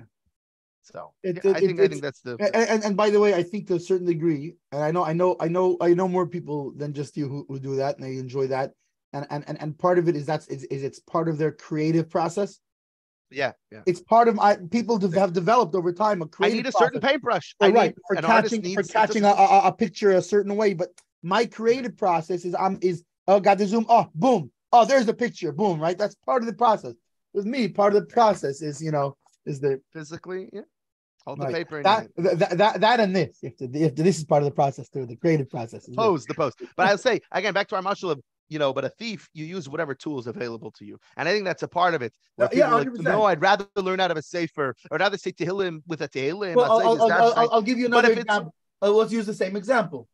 Okay, you didn't bring your fancy camera. And all of a sudden there's some very, very photo perfect moments that you as a photographer, I need to catch this. Oh, well, I can't use my phone. No, fine. So use your phone because that's what's going to work the best right now. Which, by the way, that's exactly why I spent more money on the phone I have. I was going to buy a cheaper phone. Then I'm like, you know what? No, I want to have something with a better camera because there are moments like that. And even when I'm on a photography job where getting my camera set up, I can quickly grab it with my phone in a way that it's about quickly grabbing it, which capturing these moments, these learning so minutes. Same thing here is right. When you have a moment, right, to learn Terusay Yumnusay, then you have to. Okay. Mutilach, hey, moving right along. On that note. On that note, Mutilach live mashkim l'nachli b'Shabbos imhu malbush. Now that which so that which we said before, that the collateral of a non-Jew that you're not allowed to give it back to him on Shabbos, besides for only in those very specific things, right? If it's a strong man, etc., etc. However, even not if it's a strong man, and even none of those situations, if it is an article of clothing, and he is going to wear it and bring it out wearing it, then it's fine, because this is not a commercial activity, not business. V'gam b'Yisrael mutar b'inyan zeh, ima Yisrael tzarich lovshi b'Shabbos. And even with a Jew, you can do the same thing if he is going to wear it on Shabbos. Quick note, which sees Shin Zion again, which talks about a similar ruling with regards to borrowing food or drink that are necessary for Shabbos. Okay. Wait a second. So you would think we're only talking about if the non-Jew paid you before Shabbos. But now what if he brings you the money on Shabbos? And he takes the collateral. Mutter gamkein, it's also fine. As long as he does not do accounting with him. A detailed accounting. That's what how they try. Yeah, Yachshav means a cheshbon. He's making calculations. Calculations. Meaning, wait a second. Yeah, even if obvious it goes without saying you can't touch it. But let's just say he has the money, and so meaning you could tell him, okay, listen, put the money there. We'll think. What's it called? We'll check it after to make sure it's enough. But even if, let's say, the guy's holding it, right? The non-Jew's holding the money, and you'd be like, let me see what you. No, you can't do that. Right, the non-Jew's ready to. The guy is the one. He's ready to count it out. Is it 300? Right, let me show you. How much is 18% on that? No. It was this much, right? Now, just leave it. Put it over there. All right. Nice. Why? Because then it's already doing business on Shabbos. The toiv sha'anachri yikach hamashkin ba'atzmai v'leiga ba'Yisrael. Not only, obviously, the Jew can't touch the money. That goes without saying. But not only that, it's better if the Jew does not even touch the collateral. Rather, he says, "Listen, put the money down. Put it on the shelf over there." I don't even know if you're allowed to tell him put it on the shelf over there, but put the money. Leave the money. The article, it's in the closet there. Your clothing is in the article there. Go ahead. Why? Because if he brings him the article, it more looks like a transaction. And if he brought him a different piece of collateral, right? Let's say, for example, he didn't pay the loan off. Swap out. Right. Either, let's say, he paid part of the loan, and he says, listen, so can I take my article and give you a less valuable article for the other half that I still owe you? Or alternatively, he just says, listen, Yanko, it's really coat. I remember I gave you the collateral. I gave you that coat. I can't pay you back yet, but it's really cold outside, and I need my coat. Here, I have my football is not in season right now. I have this football jersey that's worth as much as the coat. I have my Steelers jersey that's worth as much as the coat. Can we swap it out so I can have my coat because it's very cold? And by the way, FYI, this is a completely theoretic situation because no Pittsburgher worth his salt would switch his jersey for his coat. He would rather keep his Steelers jersey and walk out freezing. So it's completely a theoretical thing. But fine, let's say an Eagles fan. That makes more sense, maybe. So if an Eagles fan says, here's my Eagles shirt. By the way, it's also theoretical because an Eagles shirt isn't worth anything. But I guess it was a cheap coat. So he says, I need to swap it out. It's cold. I need my coat. So so that's no problem. You can do that. You can do the swap, but better, just like before, it's better. It is okay. Listen, in the closet, your coat's in the closet right there. Take the coat and leave the jersey, and so better not to touch it.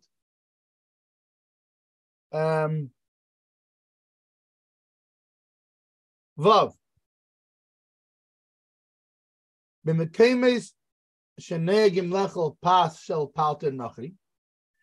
places where you can eat the bread baked by a non-Jewish baker, this is very important specific wording, because there are three different categories in bread.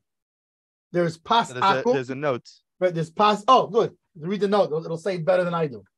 So I don't know if it's saying exactly this, but I'm assuming that that's what it's. No, it looks like it. Yeah, We'll complete it if not. But I think this is a better, because it goes into the whole prohibition and everything. Background. Yeah, I think this is better. So the Chachamim and Avodah Zarah forbade eating bread baked by a Nachri. Nevertheless, in previous generations, eating kosher bread, meaning bread that contains only kosher ingredients and was baked in kosher utensils, baked by a Nachri, commercial baker, was permitted by many authorities because of the difficulty in obtaining bread baked by Yidden. As is clear from the story of the longest Pesach, where it was a Nachri who tried to poison the Yidden the day after Pesach, right? Anyway, whatever. Go see Shmuel Kunda's The Longest Pesach for more details. What a great reference, huh? I'm not getting paid for these. And the authorities agree. The authorities, that's Al Shulchan Aruch Yerdea. Now, the authorities agree, however, that bread baked by an ordinary Nachri, who's not a commercial baker, generally forbidden. Nevertheless, when a baker's bread is not available, some authorities permit bread baked by even an ordinary Nachri, not a professional. However, even a person who is accustomed to partaking of bread baked by said Nachri throughout the year should endeavor from doing so, Aleph for Shabbos and Yom Tiv, and Beis during Aseret Yemei Tshuva. A lot of people will suddenly be machmir and insist on only Pas Yisrael. So yeah, that kind of, I think that summed it up nicely. Yeah. So basically, there's a difference between the bread baked by a non-Jew and the bread baked by a non-Jewish baker. Which, so for example, when you see the Schwabel's bread that people eat and that has that has whatever different hechshers, whatever it is, etc. They may not be Pas Yisrael. Those are called Pas Shel Palter Nachri, or Pas Palter for short. So there are those there are places, or not just places. It depends. There are communities now. Being that all it used to be by place. That's how the communities were separated. There was, right. Believe it or not, Bubov was actually in Bubov. Munkach was in Munkach. the Litvaks were in Lita. The Lubavitchers were in Lubavitch. So now in Pittsburgh you have Litvaks, you have Lubavitchers, you have Yakis, you have all different kinds. So it goes by community. So this would apply rather to a place. It would apply to communities, to what your community, what your Rav and your community, etc. How you hold. So in places, in communities that you can eat pas palter, yesh matirim likachim menu b'Shabbos, you're allowed to take. There are those who permit taking on Shabbos from the baker. Afilu pasha fiasayim, even bread that was baked on Shabbos. If it's a city that most of the city are non-Jews, like we said before, by the hotel, it depends. It depends who's he making this for. Right. He's living in Paris. Right. There's a guy he knows. There's only kosher ingredients. On his way home from Shul, right. There's an Erev. So on his way from Shul, he grabs a nice baguette for his lechem mishnah. Because then probably it is baked for the non-Jews and not for the Jews. Which, by the way, another similar situation would be, let's say even most of the city is Jews, but let's say this particular bakery only sells bread same day, does not sell day-old bread. Well, right, and let's assume that the Jews in that city, generally speaking, are God-fearing, Shabbos observant. Keep it simple. I think just this bakery is known to sell Right. No, so I'm saying, falafel, so I'm saying, we're not getting. no, so I'm saying he's bringing this the classic situation that would be that it's mostly, but I'm saying that it's what it comes down to. Is it clear if it's clear that he's making it for non-Jews, not for the Jews? Because let's say it's known that the Jews don't buy bread on Shabbos, and he bakes less bread on Shabbos because the Jews don't buy it from him. What's interesting because so there's a note on this. So because it can be assumed that he baked the bread for the sake of one of the majority of the town's inhabitants, right, which in this case is not the Yidden. And see similar examples in multiple different Simanim of 252 and 276, 326, and 517. The laws that apply when a Nachri performs a forbidden labor for the sake of both Yidden and Nachrim are discussed in Sif Tes below. We're going to get to that in a few Sifim. But you're right. Here we're talking about clearly, it's clearly done. This action was done clearly not for Jews. Yeah. Not for Yidden. She'oz min hastam. And therefore, there's no, according to this opinion, there's no reason to prohibit it from the based on the rules of a non-Jew doing prohibited labor for a Jew. And also you would say, wait a second, how about muktzah, that you're not allowed to touch things on Shabbos that don't have a use, and he just took it and made it into bread. Before that, it wasn't bread. We don't have that problem either. Why? Because afilu im haisa kemach isa bevein hashmasis sheim muktzin. Even if it was flour, even if it was flour when it came the time of bein hashmasis, between this the which we won't go into the exact time, but when Shabbos started, flour or dough, which either way, it's not a completed bread yet, which Bein Hashmashos is in short between sunset and nightfall, which is when Shabbos comes in. And what's important, why the note brings up why it's being brought, because that's when muktzah starts. Status of articles. When is something muktzah? Depending on what state it's in, is what state was it in during Bein Hashmashos. Right. That's when, because things change, right? So if it was only flour or dough during Bein Hashmashos, then it's a certain status. If it's already bread during Bein Hashmashos, then it's bread. So it's not muktzah. But if it's flour and dough, just because it becomes bread after Bein Hashmashos, who cares? When do we look at when something was? Then it's Bein Hashmashos. That's why. So it's dough or flour, then it's muktzah. Shehein muktzah. Like it's explained in 308. Even though flour and dough would be muktzah in this case, generally speaking, a yid's flour and dough is muktzah. We don't say that since it was made muktzah in Bein Hashmashos, it's muktzah l'chol Shabbos kula for the whole Shabbos. Why?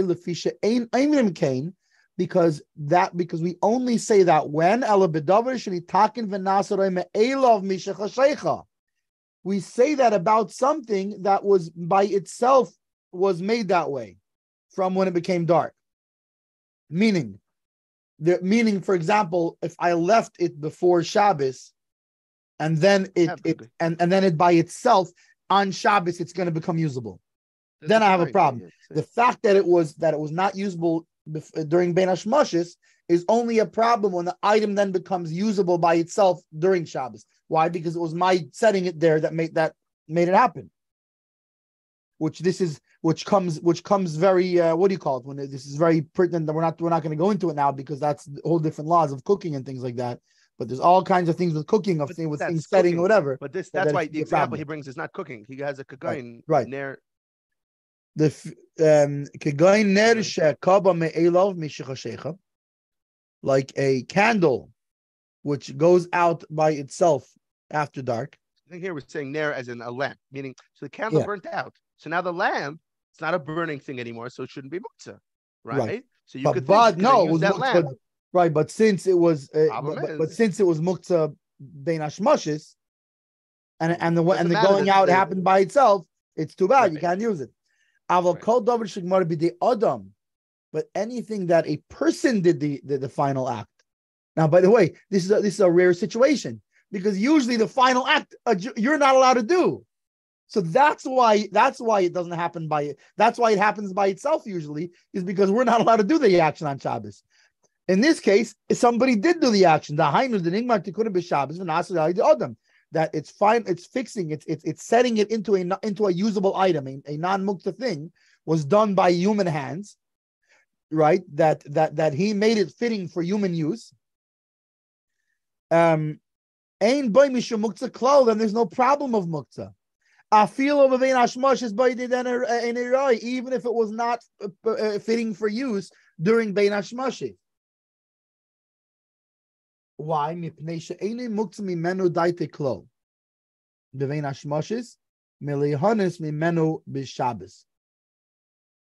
what he doesn't like, remove his attention. We're talking about kavana, we said before, right? So right. He doesn't divert his attention from benefiting from this article on Shabbos. Yeah. Your attention matters. Your kavana matters. What you're focused on matters. Right. Right. So essentially, the technical meaning of muktzah is that you removed your mind from using it. Yeah. So now it's like I wasn't planning on using it for Shabbos, so then it doesn't have a use for Shabbos. Doesn't have a use. So you have a plain brick. Could become muktzah, or if it's a door stopper, a gate stopper, has some sort of a paperweight. If you had in mind that it be a paperweight, but if let's say Shabbos day you're doing kiddush outside, and you need some. And now you're right, but you can't go grabbing rocks and because you didn't have that in mind yet. You didn't have it in mind by Ben Hashmashis. If you have it Ben Hashmashis, let's have in mind. So come Sukkot, make sure you have in mind any of the bricks and rocks just in case I need them. You know. Right. I'll use them. So in this case, when it comes to the wheat and the flour and the dough, like JJ Hecht said, the dough, the American boys are like a dough. The Friedrich said, the American like a dough, but you just have to know how to knead them properly. Anyway, knead them nice. Yeah. Need NEED and KNEAD. Yeah. Right. So since he didn't remove his intention from it at all, why?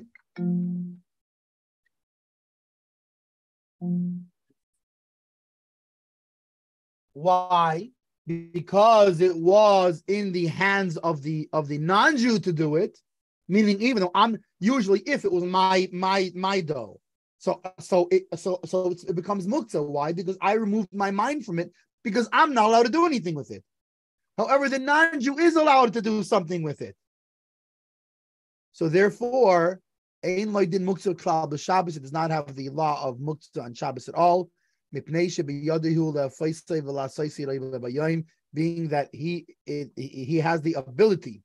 And indeed, he's allowed to. He's not Jewish. He doesn't have to keep Shabbos. He's allowed to bake it on Shabbos. And he's allowed to make it fitting even on Shabbos for consumption. And therefore, the laws of muktzah don't apply to that.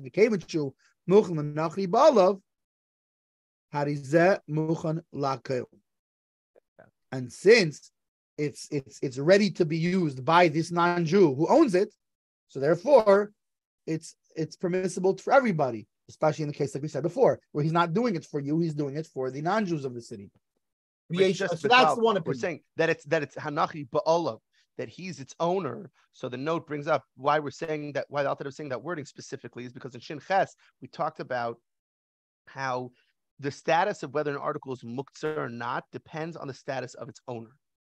And so because the baker is the owner of this stuff, so it's his stuff, and it's not muktzah. So it doesn't become muktzah. He's the owner. He doesn't keep Shabbos. Right. So it's fine. Yeah. So there's no problem then. Yeah, that's one opinion. All that was one opinion.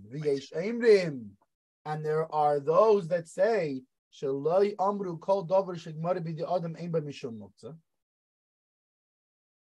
that we. So then there's the other opinion says, no, we don't say that. The meaning, that which was said above, that anything that a person can finish is muktzah, which is finished by a person, there's no problem of muktzah. So this other opinion says, no, we don't say that.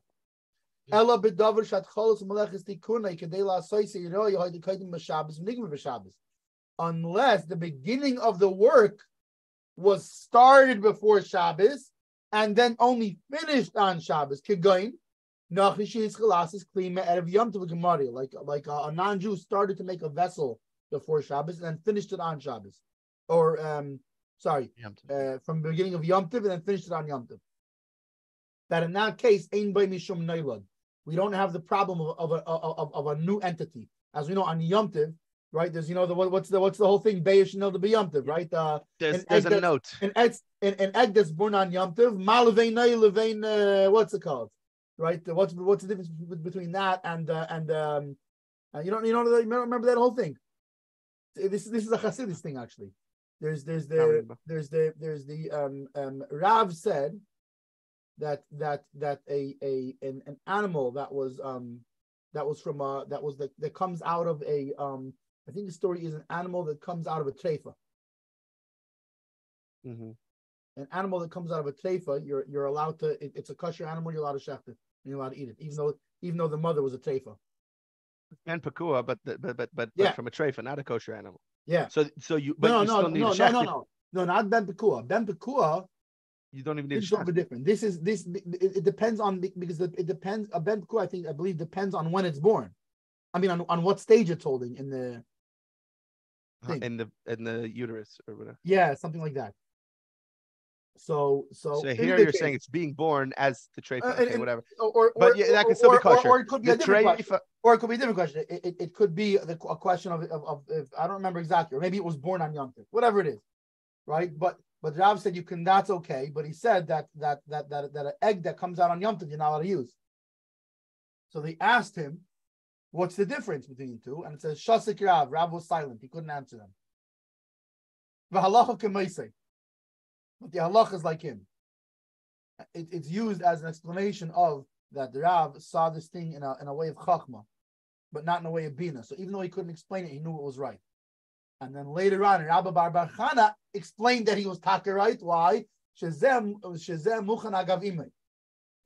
other one, the animal was already ready by its mother. It was an entire being at the time it was born already. Meaning even when it was in the womb. We're talking about a stage where it's a fully live being and can survive on its own, which the egg is a new tolda. So that's the whole thing of tolda b'yomtiv. Of in other words, if it's a new entity, it's a problem. So in this case, we say by a non-Jew who began making it and then finished it on Yom Tov, it's fine. Why? Because it's not considered a new entity. Why? Because it was finished through the hands of a person, but that's only when he started it beforehand. So this second opinion says this doesn't work. Why? If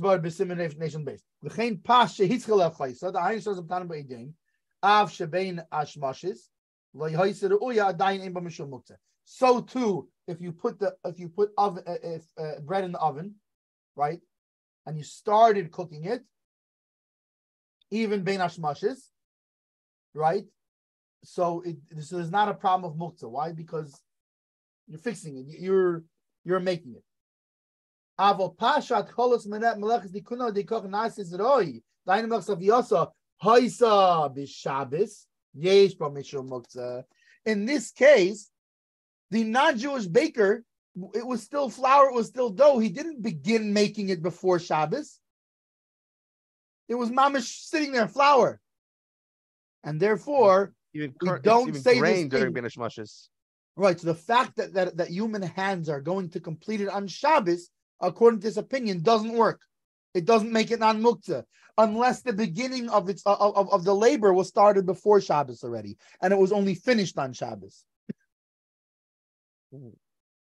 Right. So that's the first opinion says. Being that if a person, rather than it's going to get finished by itself, a person is going to finish it, then there's no problem of muktzah. The only problem of muktzah is if it was by itself.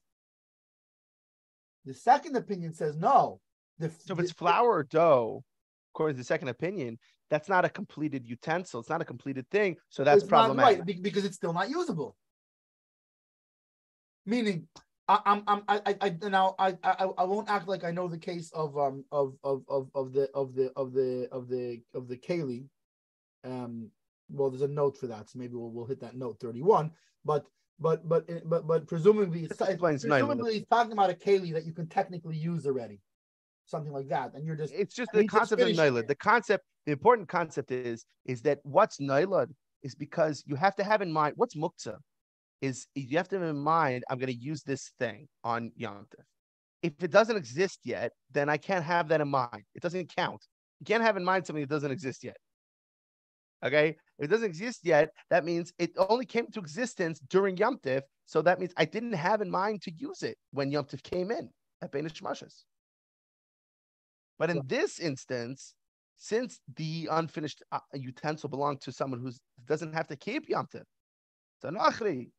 So he was able to complete fashioning on the Yom Tov. So he's not considered to have diverted his attention from this utensil because there's no difference between Yom Tov and not Yom Tov for him. So the finished utensil is not considered naila. It's only brand new born. And in this case, he wasn't right. He wasn't planning on starting it. He only started it on Shabbos. By the bread. Well, it's about the completion, really. So the question is, what state is it in at Bein Hashmashos? If it was ready or not. Is it ready or not? If it's not, it's muktzah. If it's ready for something, it's not muktzah. So but according to the second opinion, even if it's not completely ready, Bein Hashmashos, it's fine so long as it was started to get ready to be. Meaning, if the non-Jew put the bread in the oven Bein Hashmashos and it wasn't ready till after Bein Hashmashos, it's fine. No, because he says, yeah. Hold on, he says, meaning he doesn't consider making the dough part of being ready. It's muktzah.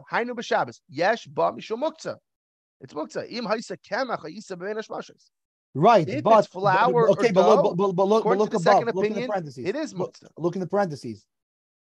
V'chein pashe hischele afaisa, hainu shenosna b'tanur mi ba'edim after Bein Hashmashos la'yisruya adayin ein ba mishum muktzah.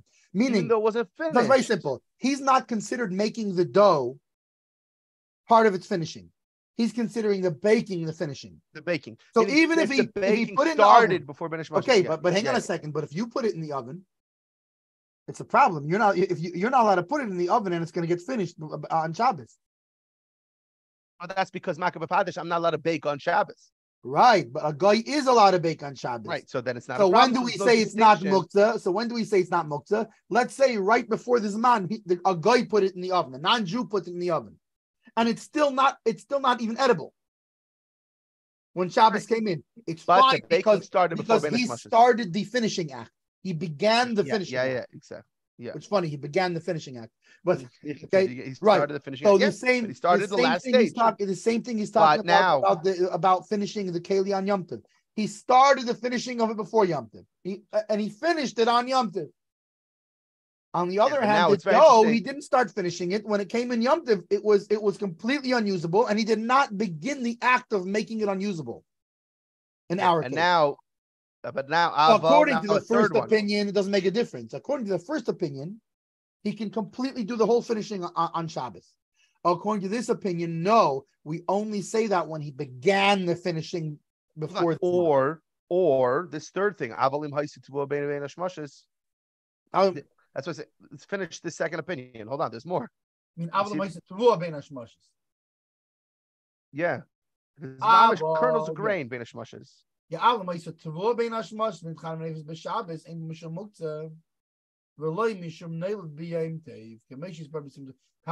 it wasn't flour, but rather it was wheat, grain, sheaves of wheat, or sheaves of wheat or grain, because grain was not made into flour.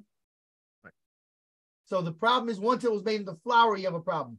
If it's still grain, then there's not an issue. And why is that? As the note brings up, because grain is fit to be eaten. So they're considered ready for use. It's Bein Hashmashos, you could use them right away. Basically, once you made it into flour, you made it. You have this. There are 3 stages to bread. And according to the second opinion, 2 out of 3 of them are okay. but it's when it's flour or dough that's problematic because it's not fit for use. It has to be fit for use during Ben Mashus, according to the second opinion, even by enough. So if it's totally grain, then yeah. If it's oats, whatever, grain, you could eat it, oatmeal, millet, whatever way you want it, snack on it. If it's flour or dough, it's not even really achila kelev. That's the whole thing. Right. I brought up before. The dog can't Not eat really achila kelev. So it's not fit for use at all. So that's muktzah, according to the second opinion. Even by enough. Right. Now technically it's muktzah according to the first opinion, but it changes because if human hands is going to change it, versus if it's going to happen by itself. According to the second opinion, it doesn't make a difference. It's only if he began to do it, if he began that finishing before Shabbos. Which this reminds me a totally different thing, but this reminds me of how you have like the stage of this thing has 3 stages, and the first and the last are okay, but the middle's not. Reminds me of putting meat into a cholent pot, into a crock pot. Yeah. It has to be edible or totally raw. It can't be partially cooked when Banish Mashus. Now I have a question. Let's say it comes time and I have to. What do you have a problem? What if I have a non-Jew put the stuff in my cholent pot? So now we're going to say le'inyan halacha because there are these 2 opinions. Even according to this more stringent opinion, so it shouldn't be a problem of bishul. I turned my crock pot on, no problem now. Oh yes, and now I have a non-Jew take my cholent ingredients and put it in bein hashmashis. Yeah. So what's interesting is I saw this happen in Lamaisa, and we checked it. We had to come up with a quick psak in the moment, and then we checked it with the Rav later, and it was okay. It was good. And what happened was basically it was a Sheva Brachos in a hotel. So both families were spending Shabbos together in the hotel, and we made a cholent, and we plugged it in, and then something happened with the outlet. Yeah. It was right before candlelighting. The GFS popped or something or whatever. Yeah. But what's interesting is, so in this case, what's very interesting, so the meat, for example, was already cooked. It was the leftover like roast or brisket from the wedding the day before. Right. Meat was cooked, other things weren't. And then we found, it was popped, and then it was Shabbos, and it's already, so it was Bein Hashmashis Baruch Hashem. So we were able to tell him directly, the hotel employee. Right. But it was a whole thing of like, what about Bishul? Bishul Akum. No, you're already right. There's no Bishul Akum with it. It's right. cooked meat. It's cooked whatever. Right. So it's Roy Lachila. Everything's Roy Lachila. Yeah, it's what we call it. There were raw beans, but it's beans. It was, whatever. It was like type of beans that were okay. I think it was like canned, so it was technically cooked also. Whatever. It's a whole. But yeah, Lamaisa, it was okay. And we've told it was Ben Hashmashis telling him, please go plug this in somewhere else because we can't. It's Shabbos. Like it was also for the whole. This was the only challenge for the whole thing. You could say Tzarech Gadol. Well, not just that. And if that's the case, it's a Sheva Brachos also, and whatever. Yeah, it's from mitzvah. Yeah, absolutely. Bichlal challenge from mitzvah. Right. But it's interesting, just because there's certain times when there's a problem for you to turn on a crock pot because it's not going to be a third done, but it's not completely raw. So if you turn on the crock pot, now you don't have a problem of the you turned on the fire, and you have a non-Jew put the ingredients in, and then he cooked it into Shabbos. He's allowed to, no problem. Seemingly that's okay because but there is a problem. There's still a problem. All of this is talking about a baker that did it for other non-Jews. He didn't do it for you. Here he's doing it for you. So that's the problem here. In the case that I'm bringing up. That would be the problem. No, but the case you're bringing, it's okay. It's not on Shabbos when you're telling him to do this. But you can't tell somebody. You can't tell him to do something before Shabbos for on Shabbos. There's 2 parts. Yeah, that's still also not allowed. Right. In the middle. Anyway, that's still it was a good try though. You have to admit. It's been interesting. In halacha, however, when it comes to the actual halacha, yesh lahachmir kasvaro acharena. You should go by this second, more stringent opinion. Which again, later in 517, in Tafkuf Yud Zayin, the Alter Rebbe writes, fundamentally, the halacha does follow. The Ikad halacha is the first opinion that is totally permitted on Shabbos. But he states, nevertheless, it would have to be prevailing minhag. The custom is to be. No, it would have to be. Why? Because the next thing he says is El Imkenu Shachal Kok. Right. The fact that we can, unless it's a pressing need. Well, if the main halacha was like the second opinion, he wouldn't allow it in a pressing need. And that's not allowed. It's not allowed. Right. Yeah. The fact that we can rely on it means that, Right. So, however, we should be. It's better. We should be stringent by the second opinion, nonetheless. Unless what's it called? Going to Darbik for Yechidi. For example, it is a Jew that lives by himself in a village, which, by the way, was more common than you think, because what happened was, but during there was the point where there was, I forget what the line was called. There was a certain line. There was that the Jews were not allowed to. They had to live only in certain parts of Russia and this and that. Right. They didn't let them in universities and all kinds of things. One of the solutions. All those Yidden running those kretschmas on the side of the road, yeah, right? And this is actually from a story that Rebbe told by a Fabrengen. Now he told it for a different reason, but he said that back in those points, so some of the Jews, what did they realize they should do? They realized that they could they'll buy little farmlands, and they would do like subsistence farming and bartering and things like that, and they can make a living. And then all the people from the different places would hire a malamed, a teacher who would live amongst them. Farm. Like kind of like he'd live like in middle, kind of like where they were. So this kid would walk 20 minutes that way, that kid would walk 30 minutes this way. The farms. And right, and they would get him a little house, and they would give him his parnasa, and he would teach all the kids from the different villages. But in the village, there's no what do you call it? There's just one or two Jewish families living in the whole village. In today's day and age, you have it much more common by mashgichim that are going and spending. I just saw on an OK chat, it popped up. He said anyone who's willing to go from Erev Yom Tif, Erev Rosh Hashanah through Shabbos, September 23rd or whatever, $50,000. He needs someone to go be at a cheese factory or whatever. It happens all the time. There's mashgichim who are by themselves in a hotel, middle of nowhere, or on a farm in middle of nowhere, totally by themselves. They couldn't even if there was a Yid who lived nearby, it'd be out of a tchum because they're on a farm. There's nothing. Right. So yeah, I feel like that's the most common modern day example because of that idea. Yeah, you didn't live near other Yidden, but yeah.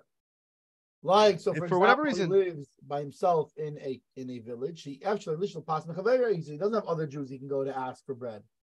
Mitzvah, he can do bris milah, or for example, so that's mitzvah like a circumcision, like a bris. Or for the bracha of amaitzi, meaning he actually needs it for. Meaning he has other food. No, even if he has other food, but it's a mitzvah to eat bread on Shabbos, like we learned earlier. Then we can rely on the first view, the lenient view. Mikol Mokin, still also litin moisla partim of Shabbos. Shabbos. He's not allowed to give him money for it before Shabbos. Why? If you already paid him for it before Shabbos, then he's baking it for you. Now the whole thing that we've said before, the whole reason that makes this possible is the fact that he's not doing it for you. He's doing it for the other non-Jews. And now that he's done it for the other non-Jews, now you come and benefit from it. But if you paid him before Shabbos to make you bread on Shabbos, then he's doing it for you. So you can't pay him before Shabbos.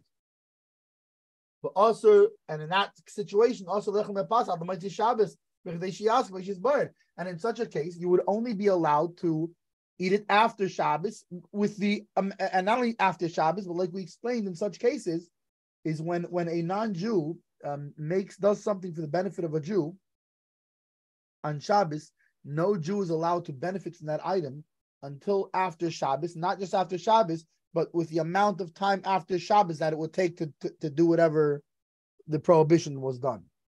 So you'd have to, like, in the amount of time that it would take to bake the bread after Shabbos, you'd have to wait that amount of time after Shabbos before you could even eat it.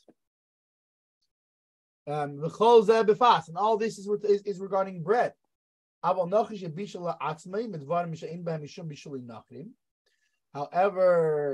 it's something that a non-Jew cooked for himself, when it's an item that we don't have the problem of cooking by a non-Jew. Maybe we should do that note. Which, quick note on that, yeah. As Shulchan Aruch of Mechaber writes in Yeridea, food that Nachri cooked that is fit to be served to a king is forbidden to be eaten by a Yid, even if it's kosher.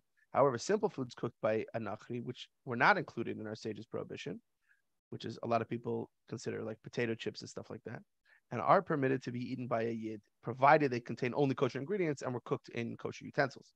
As long as they weren't the utensils weren't trafed up, then it's okay. But for example, I had an issue recently in my work in Kashrus. It's a restaurant. We found that some of the cooks were not waiting for the mashgiach to turn on the fire. They were turning on the fire themselves. Baruch Hashem, it happens to be, it's a space where most of the food there is ro'y la'achila, first of all, like without even being cooked. Like, at least b'diavad, we know we don't have to kasher all the dishes because it's mostly ro'y la'achila. Yeah, so it's like, and so there's bittul involved items, with so regards. there's no actual. Right. With regards to the amount of stuff that is ro'y la'achila and does need to be cooked from being raw to be eaten, it would be batal berov in the amount of dishes, so we don't have to go koshering everything. But yeah, it was a big problem. Yeah. So on those items, both opinions, all opinions agree that there's no issue of muktzah there. Even if it's fruit that we do not eat raw, and they were not ready at all during Bein Hashmoshes. Because we do not say this thing of because it was muktzah by Bein Hashmoshes, now it's muktzah for the whole Shabbos. Besides for something that a person consciously moves his attention from, and he pushes it away with its hands, so to speak.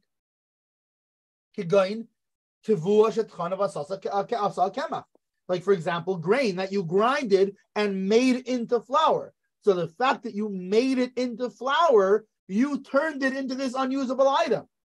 So it's your intention that it's unusable, not to use it until later when you make it, when you bake it. But it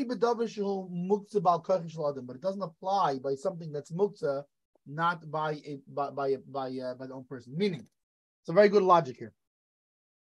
Why is there any requirement that a person's hands has to be involved in making it not muktzah, and it can't be done by itself?